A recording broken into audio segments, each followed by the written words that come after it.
আমাদের মধ্যে যদি ইসলামের সৌন্দর্য দেখে তাহলে তারাও কালিমা পড়ে মুসলমান হবে, ঠিক কিনা? এবং কোন হিন্দু ছেলে যদি মুসলমান হয় তার দায়িত্ব আপনারা নেবেন, এবং তার বাবা মার সাথে সেজন্য সম্পর্ক নষ্ট না করে। বাবা মা হিন্দু হোক কোনো সমস্যা নাই, বাবা মার সাথে সুসম্পর্ক থাকবে, সুসম্পর্ক থাকবে। আল্লাহ রাসূল সাল্লাল্লাহু আলাইহি সাল্লামের স্ত্রী আয়েশা রাদিয়াল্লাহু তাআলা আনহার বোন আসমা, ওনার মা ছিলেন মুশরিকা। তখন মুশরিকা ছিলেন, এসে আল্লাহ রাসূল সাল্লাল্লাহু আলাইহি ওয়াসাল্লামকে বললেন, ইয়া রাসূলুল্লাহ, আমার মা তো মুশরিকা, আমি তো কালিমা পড়ে মুসলমান হলাম, আমি কি মায়ের সাথে ভালো আচরণ করব নাকি কথা বলবো না?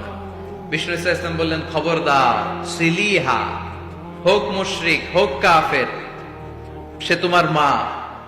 লাউ কাতা'তা জিলদাক, যদি তোমার চামড়া কেটে মাকে পায়ের জুতা বানিয়ে দাও, ওই যে এক ঢোক দুধ খেয়েছিলা, ওই এক ঢোক দুধের সুদ আদায় হবে না। খবরদার, মায়ের সাথে ভালো আচরণ কর। তো কোন হিন্দু ভাই যদি মুসলমান হন, কোনো অসুবিধা নাই, আপনার আব্বা আম্মার সাথে সুসম্পর্ক রাখবেন, আত্মীয়দের সাথে সুসম্পর্ক রাখবেন।